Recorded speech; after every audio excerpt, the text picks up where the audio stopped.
आप सभी का मेरे चैनल ज्योग्राफी बाय पवन सर में स्वागत है। और जैसे कि आपने पता ही है, सुचारू रूप से क्लासेस चल रही है एनसीईआरटी की। आज 6th क्लास का 6th चैप्टर है पृथ्वी के प्रमुख स्थल रूप। तो आज हम चर्चा करेंगे पृथ्वी के प्रमुख स्थल रूप। देखो, क्लासेस कंप्लीट लिया करो और ये वीडियो है जो कंप्लीट ही देखा करो, जिससे कि आपको कोई डाउट नहीं रहे। और ये बेसिक चीज़ें हैं जो आगे आपको दिक्कतें देती है कंसेप्ट क्लियर करने में। तो टाइम वेस्ट किए बिना अपन स्टार्ट करते हैं पृथ्वी के प्रमुख स्थल रूप।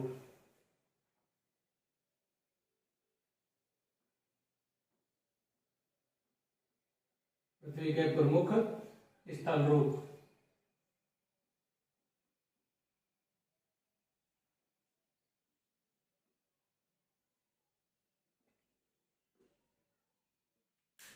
देखो, पिछले चैप्टर में भी आपने भूमंडल से संबंधित पढ़ा था। भूमंडल पृथ्वी का जो ठोस ठोस भूभाग है उसे भूमंडल कहा गया था। उसी प्रकार पृथ्वी के प्रमुख स्थल रूप भूमंडल से ही संबंधित है। स्थल रूप से ही नाम से पता चल रहा होगा। स्थल की रूप मतलब अपने जो थल भाग है, थल भाग में जो पृथ्वी के रूप आकृति बनी हुई है स्थल भाग की, उसी के बारे में आज अपन चर्चा करेंगे। पृथ्वी के प्रमुख स्थल रूप, जैसा कि आप देखते भी होंगे अपने स्थल मंडल में, तो अपने को कम चीजें दिखाई देती है। कभी ऊबड़ खाबड़ कहीं पे, ये जब अपन अंतरिक्ष में जाते हैं मतलब क्षोमंडल से थोड़ा सा ऊपर चलते हैं, तो हमें अपने पृथ्वी में ये दिखाई देता है कहीं पे ऊंची है, कहीं पे धसी हुई है, कहीं पे नीची है। ठीक है, इस प्रकार काफी आकृति बनी हुई है। पर्वत, पठार, नदी, झीलें, तालाब, बावड़ियां, पठार वगैरह, ये सभी के बारे में अपने आकृति दिखाई देती है। भिन्न भिन्न आकृतियां हैं।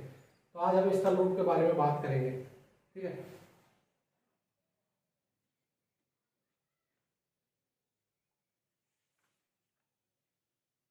स्थल रूपों में अपन बेसिकली 3 चीजों के बारे में बात करेंगे जो अपना चैप्टर है आज। इसमें पर्वत, दूसरा है पठार और तीसरा है मैदान।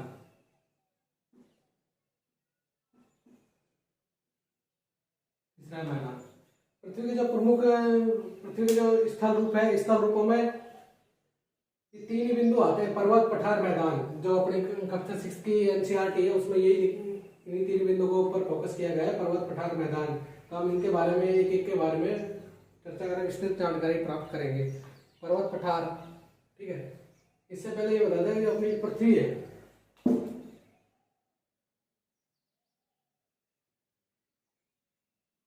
अपनी पृथ्वी में 2 चीजें क्रिया करती है। अपने जो भूमंडल है उसमें 2 चीजें कार्य करती है। एक तो आंतरिक और एक बाह्य, जो मतलब बाहर है, जो अपने दिखाई देती है। आंतरिक में तो ये भूस्खलन हुआ, ठीक है। एक तो आंतरिक शक्ति,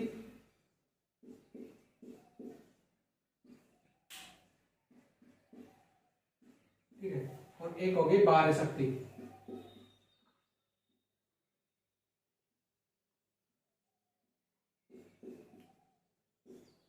ठीक है, बाह्य शक्ति।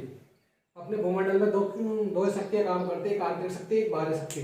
आंतरिक शक्ति में भूस्खलन हो गया, अपने भूकंप वगैरह, जो पृथ्वी की जो आंतरिक हलचलें चलती है, वो आंतरिक शक्ति है, जिसे अपन देख नहीं सकते, सिर्फ महसूस कर सकते हैं।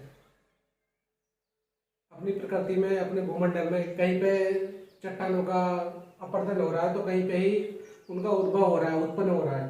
तो पृथ्वी की जो आंतरिक शक्ति है, इसमें ये कहीं पे लेयर पर उठ रही है तो कहीं पे नीचे धस रही है। बाहरी शक्ति आप इस प्रकार समझ सकते हैं, जैसे अपनी पृथ्वी है, पृथ्वी पर बाहरी आवरण पे दबाव पड़ता है, जैसे बरसात हुई, सर्दी, गर्मी, इनका अपनी पृथ्वी पर सीधा इफेक्ट पड़ता है।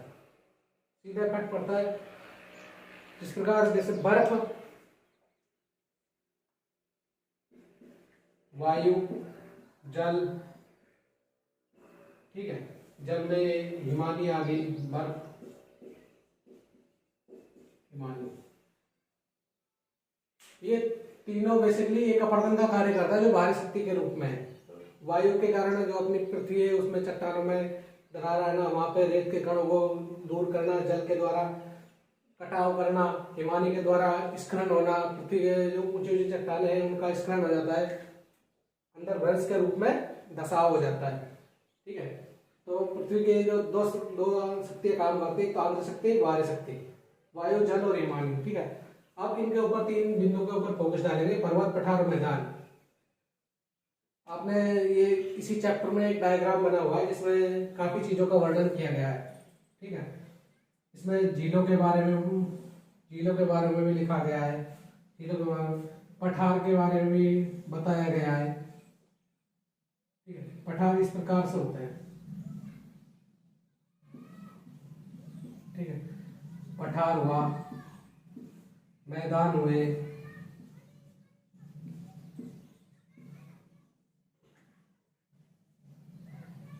झीलें हुई। ठीक है, फिर पर्वत हुए, फिर पहाड़ियां हुई, पर्वत, पहाड़, पहाड़ियां। ठीक है, ये सभी के बारे में डायग्राम में इसमें लिखा भी हुआ है, डेल्टाओं के बारे में भी लिखा हुआ है, नदियों की आकृतियों के बारे में भी डायग्राम में समझाया, डायग्राम में लिखा हुआ है। ठीक है, तो इनके बारे में आप स्टार्ट करते हैं पर्वत से।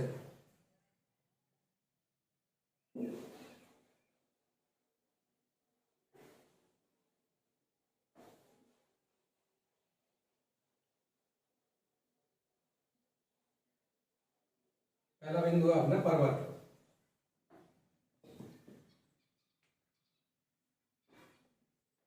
पर्वत बेसिकली अपनी पृथ्वी से जो ऊंची उठी हुई भूमंडल होता है वही पर्वत में आता है। ठीक है, इनकी जो आकृति है लगभग शंक्वाकार होती है। पर्वतों की आकृति शंक्वाकार होती है। पर्वत तीन प्रकार के होते हैं। पर्वत बनते कैसे है? पर्वत बनने का अपनी एनसीईआरटी में लिखा भी हुआ है इस प्रकार।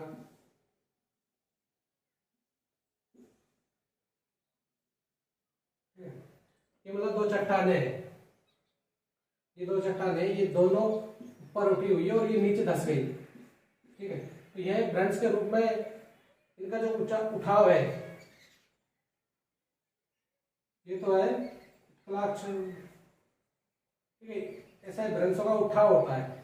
ठीक है, उठाव हुआ ही वे पर्वतों के रूप में जाना जाता है। ठीक है, उत्खंड भ्रंश और द्रोणिका भ्रंश, ये जो भ्रंश है, भ्रंश, और ये हो गया द्रोणी भ्रंश।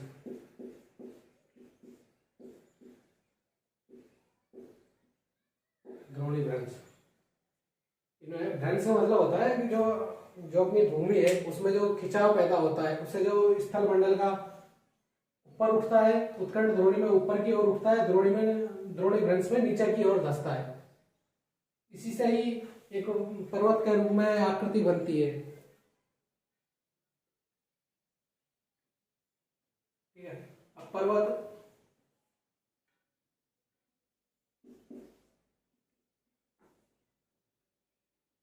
के बारे में यह है कि पर्वत वलित पर्वतमाला भी होती है।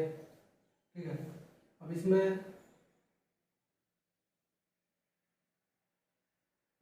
वलित, ज्वालामुखी,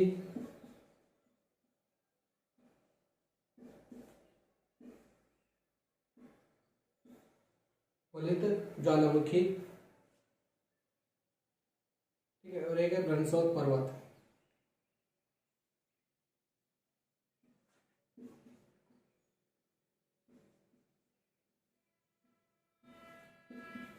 ब्रह्मस्रोत पर्वत, जो पर्वत का विभाजन किया हुआ है वो तीन रूपों के रूप में किया गया है अपनी एनसीईआरटी में। एक तो वलित, एक ज्वालामुखी, एक ब्रह्मस्रोत पर्वत।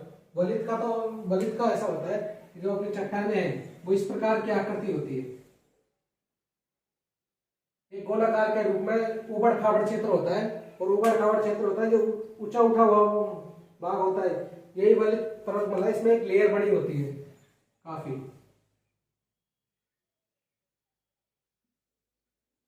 ठीक है, इसमें लेयर बनी होती है, ये वलित पर्वतमाला है। वलित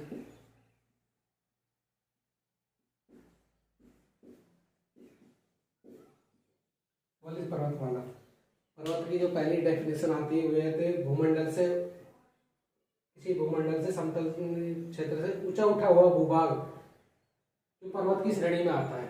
ठीक है, पर्वत है जो एक पर्वत 3 रूपों में विभाजन किया गया है, वलित, ज्वालामुखी और घनस्रोत पर्वत। ठीक है, वलित पर्वतमाला में यह एक गोलाकार के रूप में आकृतियां बनी हुई होती है, इसमें चट्टानें उठी हुई होती है और इनका अपरदन होता रहता है। और वलित पर्वतमाला अपने जो सबसे प्राचीन, विश्व की सबसे प्राचीन वलित पर्वतमाला है वो है अरावली।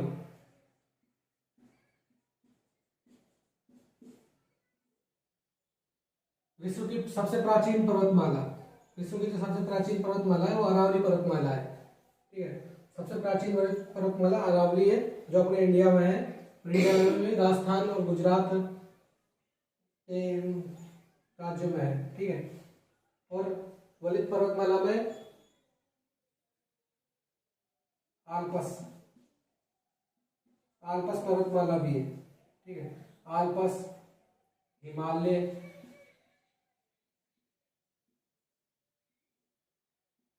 यूराल, एंडीज,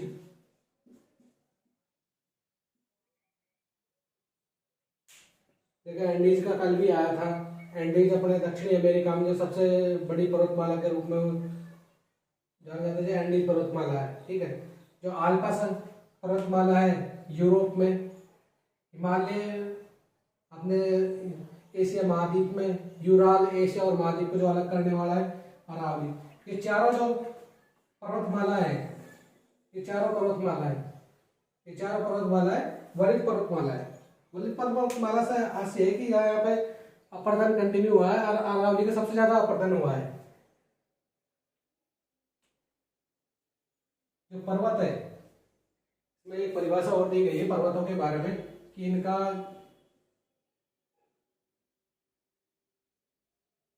समतल क्षेत्र की ओर व्यास चौड़ा होता है, धरातल से चौड़ा होता है, ऊपर की ओर सुकड़ा होता है, ऊपर की ओर सुकड़ा होता है। ठीक है, नीचे की ओर चौड़ा और ऊपर की ओर सुकड़ा हो, ये पर्वत श्रेणी में आता है। पर्वत श्रेणी में वलित पर्वतमाला होगी। ठीक है, वलित पर्वतमाला में अरावली है, आल्पस पर्वत है, हिमालय है, यूराल है, एंडीज है। इनका नाम याद रखना और ये कहाँ कहाँ पे दर्शा के आप अच्छे से सीख लो। और ये यूपीएससी वगैरह में ऑब्जेक्टिव टाइप में क्वेश्चन आते रहते हैं, ज्यादातर एसएससी, बैंक, पीओ वगैरह में इनका भी आते रहते हैं। आल्पस पर्वतमाला यूरोप की है, हिमालय एशिया के, यूराल भी यूरोप की, एंडीज दक्षिणी अमेरिका की है।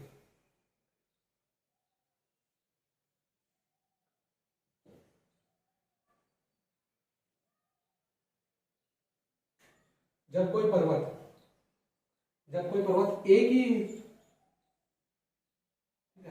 एक पर्वत है, ये पर्वत की श्रेणी में आएगा पर्वत, क्योंकि इनका व्यास नीचे की ओर चौड़ा है और ऊपर की ओर शंकु के आकार का है, छोटा है। और जब ये पर्वत एक श्रृंखला के रूप में होता है,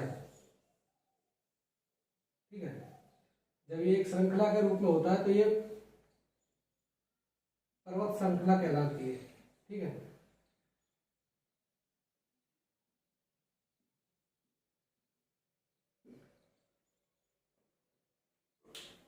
जब अकेला पर्वत हो तो पर्वत की श्रेणी में रहेगा, और जब पर्वत है अपने क्रम में एक श्रेणी के रूप में होता है तो पर्वत श्रृंखला कहलाती है।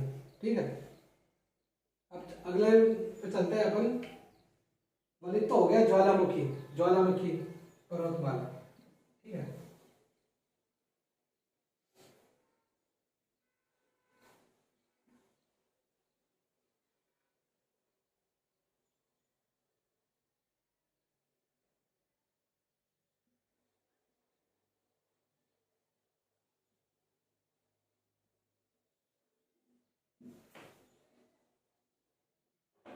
देखो ज्वालामुखी ज्वालामुखी पर्वतमाला सांस से है, जो अपने पृथ्वी है उसमें जो आंतरिक हलचल चलती है, जो अपने एक समतल लेयर के रूप में आंतरिक हलचल चलती है, जिसके कारण ज्वालामुखी उद्गार उत्पन्न होते हैं और जिससे ये पर्वत का रूप धारण करते हैं। ठीक है,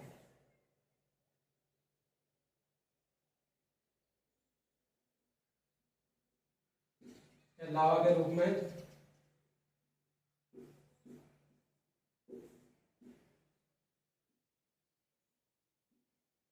लावा जो मैग्मा होता है, मैग्मा एक अपने चारों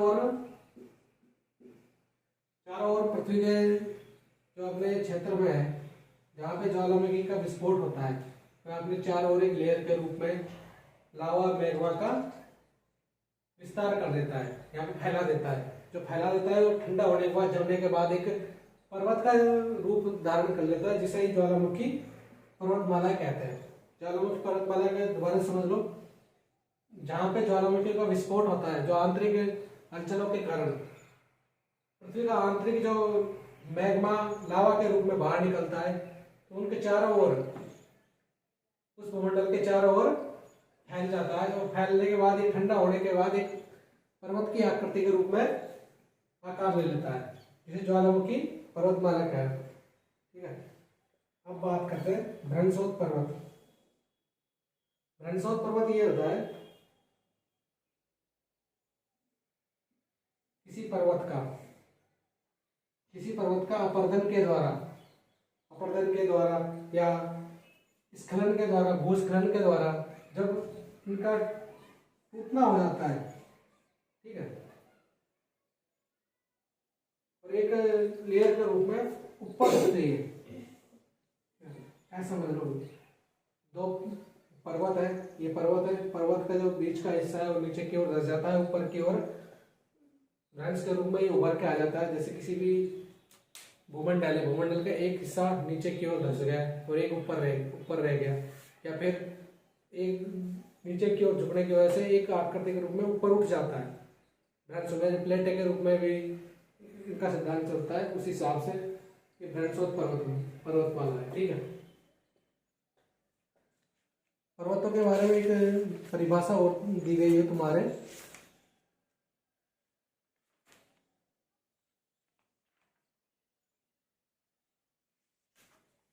ज्वालामुखी पर्वतमाला। अब जो पर्वत है इनके बारे में मनुष्य के रूप में उपयोगिता बताई गई है। पर्वत है जो अपने मनुष्य के लिए एक उपयोगी, लिए लाभदायक है, ये अपने एनसीईआरटी में लिखा हुआ है। और वैसे भी है, पर्वत एक सौंदर्य रूप में भी एक विशेष योगदान रखता है। सैलानियों के पर्वत है, सैलानियों के लिए एक अच्छा व्यापार का, इकोनॉमिक्स के रूप में अच्छा व्यापार प्रोवाइड कराता है पर्वत, और अपने प्रकृति के रूप में सामंजस्य रखता है। एक जल सभागार के रूप में भी जाना जाता है, क्योंकि जल का सबसे ज्यादा जो संग्रहण होता है वो पर्वतों से ही निकलता है। सारी नदियों का उद्गम पर्वतों से ही होता है। पर्वतों के ही माध्यम से जल का डिस्ट्रीब्यूट होता है। पर्वतों के माध्यम से ही नदियों से हमें जल प्राप्त होता है, और पर्वतों में ये सैलानियों के लिए भी ये अच्छा टूरिस्ट के रूप में भी अच्छा उपयोग में लिया जाता है। इसमें गेम वगैरह के बारे में भी लिखा हुआ है, पैराग्लाइडिंग,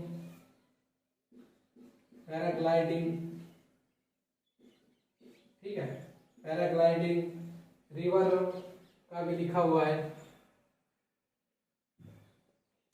तो पर्वतों के जो सैलानी हैं वो काफी गेम वगैरह के बारे में भी लिखा हुआ है, और पर्वत एक इकोनॉमिक्स के रूप में भी अच्छा है। सैलानियों के रूप में भी ज्यादा सौंदर्यता प्राप्त करने के लिए यहाँ पर काफी सैलानी आते हैं। अब बात करते हैं पठार की।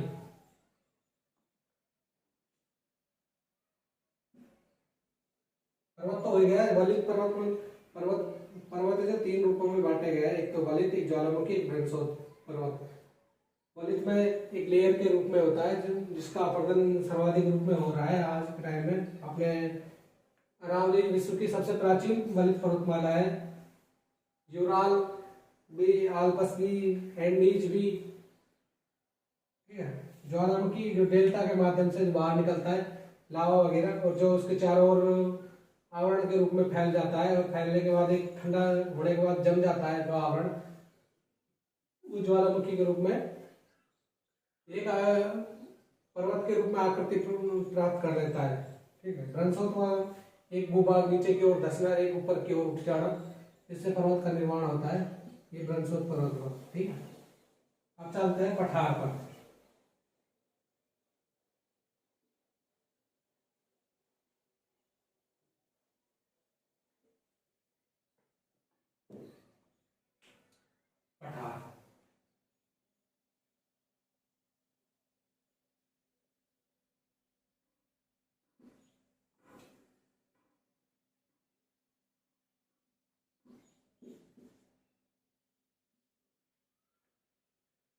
पठारवी समतल भूभाग से एक उठा हुआ भूभाग है जो कि एक मैदान के रूप में उच्च उठा हुआ मैदान के रूप में फैला हुआ है।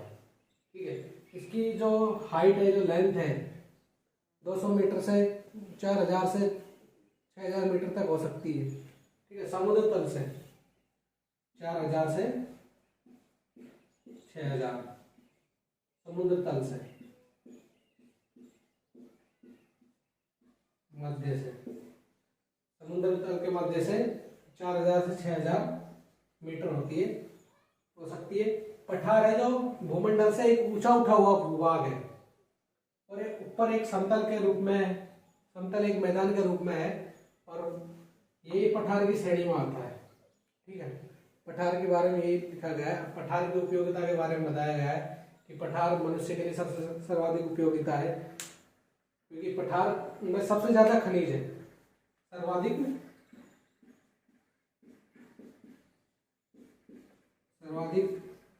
खनिजों की अधिकता।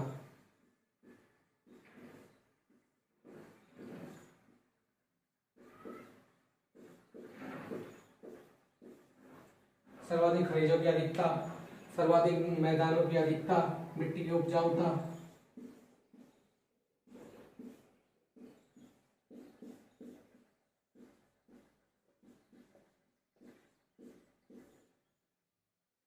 खनिजों की अधिकता, मिट्टी की उपजाऊता, मैदानों का आवरण,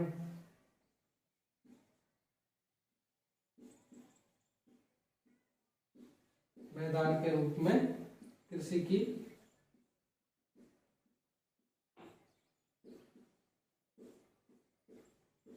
उपयोगिता।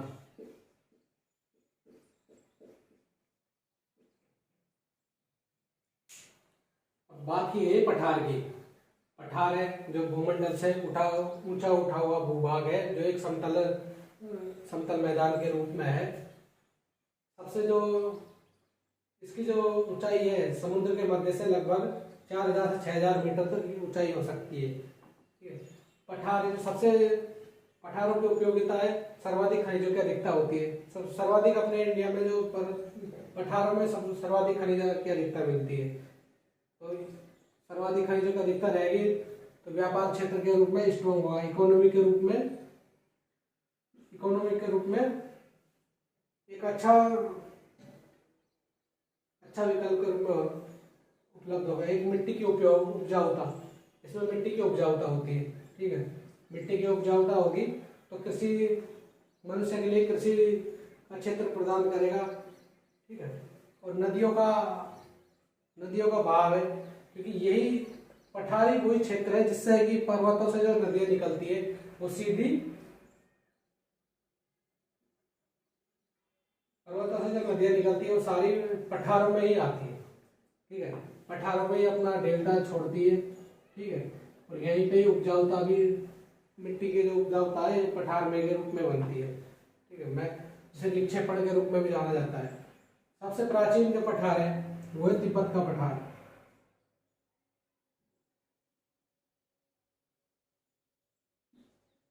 प्राचीन पठार,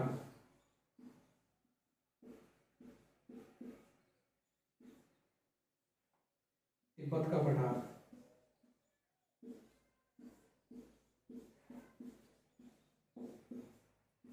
जो प्राचीन पठार है वो तिब्बत का पठार है। ठीक है, पठारों में सबसे प्राचीन पठार तिब्बत का पठार है। और ये एक इंपॉर्टेंट क्वेश्चन के रूप में भी आ सकता है ऑब्जेक्टिव टाइप में कि विश्व का जो सबसे प्राचीन पठार है वो तिब्बत का पठार।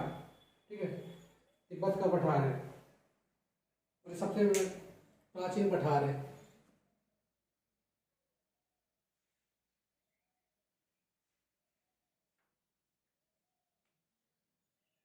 अब इसमें ये भी बताया गया है कि ये तिब्बत का पठार है और पठारों की उपयोगिता के बारे में बताया गया है। ठीक है, मिट्टी की उपजाऊता, मैदान की कृषि के लिए उपयोगी, समुद्र तल से इनकी ऊंचाइयाँ।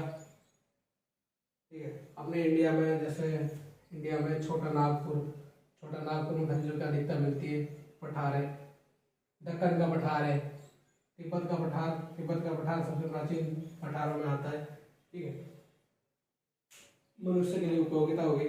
इसमें एक छोटी जानकारी दी गई है, मतलब एक बेसिक नॉलेज दी गई है पठार की और पर्वतों की। पर्वतों की आकृति तो इस प्रकार होती है, ठीक है। इनका जो व्यास है, नीचे का जो व्यास है वो चौड़ा होगा, ठीक है। और जो चोटियां है वो सुकड़ी होगी, विस्तार नीचे की ओर विस्तार ज्यादा होगा और ऊपर की ओर सुकड़ी होगी। ये पठार है समुद्र 4000-6000 मीटर ऊंचाई।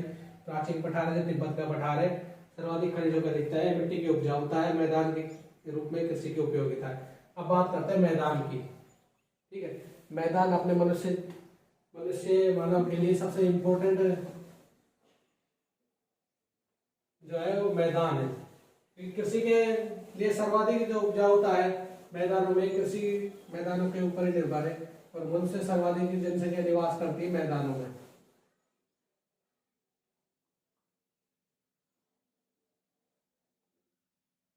मैदान, अब बात करते हैं हम मैदान का। जो तीसरा बिंदु है मैदान, अपने भूमंडल में देखो, पर्वत हो गया जो अपने भूमंडल धरातल से ऊंचा उठा हुआ भूभाग जो एक चोटी के रूप में उभरता है, और जिसकी लेंथ 200 मीटर से सर्वाधिक होती है 600 मीटर। तो अपने यहाँ पे इसकी एक परिभाषा दी गई है कि 600 मीटर तो इसकी हाइट होनी चाहिए मिनिमम पर्वत की। 600 मीटर के पर्वत की हाइट होनी चाहिए और खड़ी हाइट होनी चाहिए, ठीक है। खड़ा ढाल, ये पर्वतों के बारे में। पठारों के बारे में, ये पठार हो गया आपका, ठीक है। ये मैदान हो गया। अब तीनों में डिफरेंस देखो। जो पर्वत है इनका व्यास चौड़ा है, ऊपर की ओर चोटी के रूप में उभरा हुआ है। इनकी जो हाइट है मिनिमम 600 मीटर से ऊपर होती है, और अगर 600 मीटर से नीचे है और आकृति इसी प्रकार की है तो एक पहाड़ी के रूप में जाना जाता है जिसको। और पठार है, ये भूमंडल अपने जो समुद्र के मध्य से, इसकी जो हाइट है 4000 से 6000 मीटर ऊंचाई हो सकती है, लेकिन ये पर्वतों से नीचे होते हैं। और भूमंडल जो अपने धरातल है उनसे ऊंचे उठे हुए होते हैं, ठीक है। और एक विस्तृत मैदान के रूप में उभरे हुए होते हैं। और जब मैदान अपने धरातल के समांतर होता है, ठीक है। सर्वाधिक जनसंख्या निवास करती है अपने मैदान में, क्योंकि मैदान में एक आवास बनाने में उपयोगिता रहती है। कृषि के उपयोग अपने जो विश्व में सर्वाधिक कृषि के ऊपर डिपेंड है, तो कृषि की अधिकता मैदानों में होती है। चारागाह पशुओं के लिए भी उपयोगी होता है मैदान, ठीक है।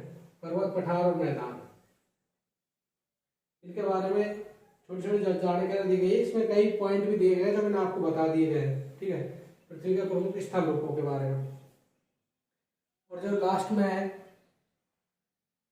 इनकी उपयोगिता दी गई है कि वह मैदान सर्वाधिक जनसंख्या मैदानों में निवास करती है, उसके बाद पठार में, फिर पर्वतों में। पर्वतों की हाइट के बारे में बता दिया मैंने, ठीक है। सर्वाधिक जनसंख्या यहाँ पे परिवहन के माध्यम से भी, आवास के माध्यम से, सुविधाओं के माध्यम से सर्वाधिक जो उपयोगी है मनुष्य के लिए वो मैदान है। उसके बाद दूसरे नंबर पर आता है पठार, और पर्वतों में सबसे कम जनसंख्या निवास करती है। अब जो चौथा पॉइंट आता है स्थलमंडल और लोग। चौथा आता है स्थलमंडल और लोग।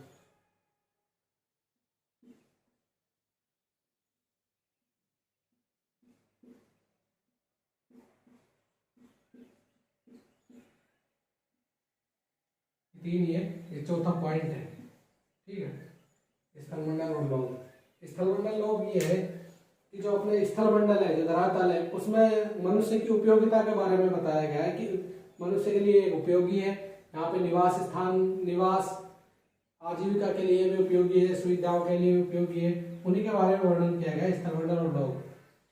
अपनी पृथ्वी पर जो मनुष्य है वो सर्वाधिक स्थलमंडल पर रहते हैं, और स्थलमंडल पर रहते हैं। तो स्थलमंडल में काफी रूप है, पर्वत है, पठार है, मैदान है, नदियां है, झीलें हैं, डेल्टाओं के रूप में है, घाटियों के रूप में है।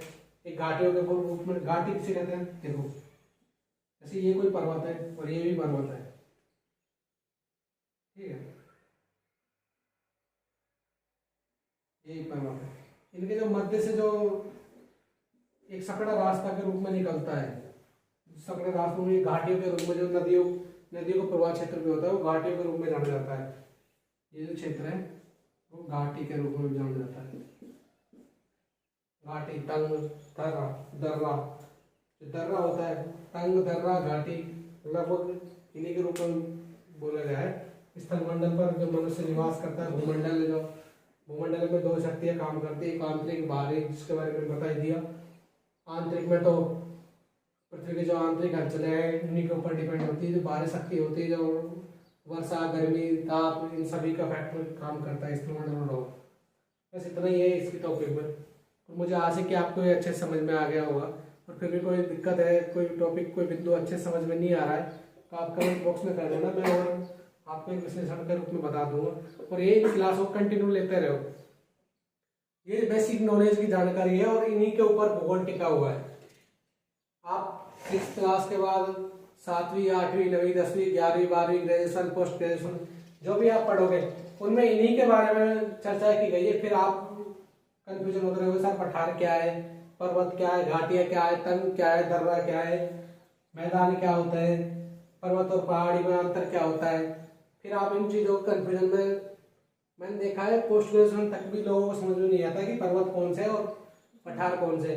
पर्वत और पठार में डिफरेंस निकाला तो पर्वत और पहाड़ी के बारे में डिफरेंस भी निकाल पाता है। ये इनको अच्छे से देख लो। और ये इम्पोर्टेंट के रूप में ही है, जो अपने कक्षा 6 का जो 6th चैप्टर है। ठीक है, आज के लिए इतना ही है। और ऐसे ही क्लास लेते रहो और लाइक और सब्सक्राइब कर देना। और कोई बिंदु आपको अच्छे समझ में नहीं आया तो कमेंट बॉक्स में कर देना।